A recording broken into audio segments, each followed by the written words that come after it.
Hello and welcome, budget bosses. They stole my refund.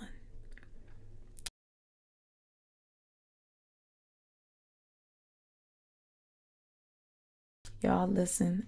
Today I'm going to share something very personal because I hope that it can help someone else out there if this has happened to you. It's a long story, but we're going to just kind of jump right into it. It's tax filing season. We all trying to get our taxes done, get our refunds in our hands and in the bank. And for some people, obviously, there could be some terrible surprises while you waiting for your refund. Just to spill it as it is, they stole my refund. What am I talking about? Filing my taxes, doing my whole thing like everybody else, checking the status, and you get this message like your refund is zero when when you filed it, it did not say zero, right?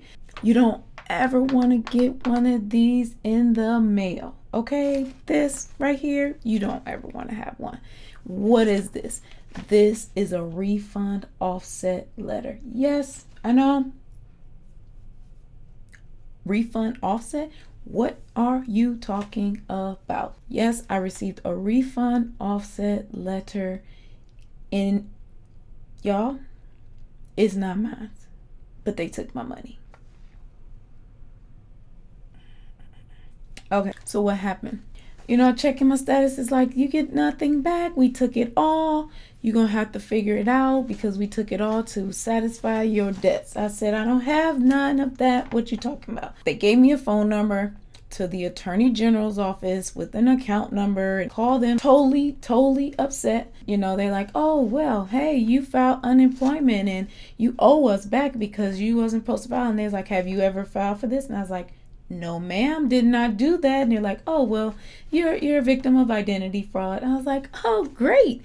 So all of that. So they were like, well, now you got to go to this department over here, the unemployment department, and tell them that somebody filed, a fraudulent unemployment claim and that you are a victim of identity theft and all of this.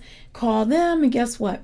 You were going to hold for 240 minutes. 240 minutes. Who has 240 minutes to sit on hold to try to tell somebody that somebody done some craziness with your name? Okay, so then while you're waiting, they tell you, oh, well, you can go on the website and you can just, click there and file a claim on there. Okay, did that, right?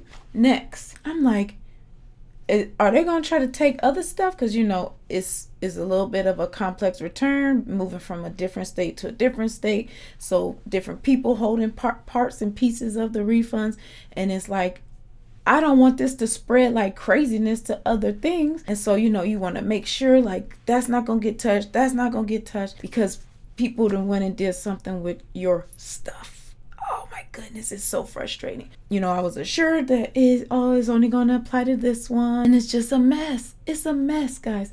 So I'm just wanting to share this information in case there's anybody out there that's like, why it's taking so long for them to send me my refund? You just might need to check and make sure that there is nothing crazy going on where someone took your information and mishandled it, and now you have debts on your name that are not yours, and then they go and take things that belong to you. Long story short, filed the claim. I called back the Attorney General, and they're like, well, the tax department got to send us the funds, and when we get the funds, the unemployment department got to tell us that it's canceled and that it was, identity fraud, and then we'll manually print you a check and mail it to you, and it'll probably be about 3 months. It's crazy. I pray nobody else have to experience this, but unfortunately, when I called them, they were like, oh, well, you were a part of a batch of 200,000 other people. 200,000. The way things are going, people are just evil.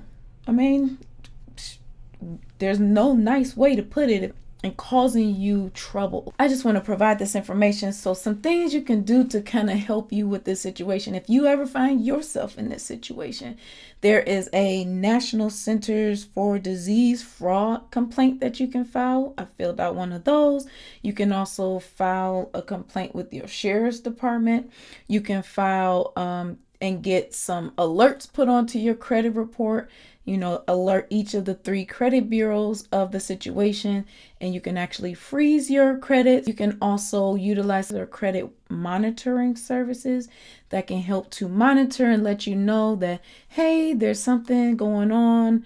Did you do this? Now, I already have a freeze on my credit, and I already have the alert systems and all of that, and it did not tell me about this. So I'm just saying, putting those things on there can safeguard you, to whatever extent, but it appears that people can still get through the cracks with your information. So be alert, be vigilant with your information, protect your information, especially the combinations of information, your name, birthday, your name, your social, all those things. But I hope this was helpful. I hope that it's some good nuggets to help you to protect yourself so you don't end up in this kind of situation. It is no fun, but I wanted to share this very personal situation with everyone in case it can help you know you are not alone. If this has happened to you, you are not alone. You're just crazy, but we will push through. We will keep budgeting like a boss, and we will make sure we do what we need to do to stay vigilant. Please join our community of money masters and budget bosses, and say it with me. I know I'm upset, but say it with me now. I'm a budget boss. I'm a budget boss. I'll see you later.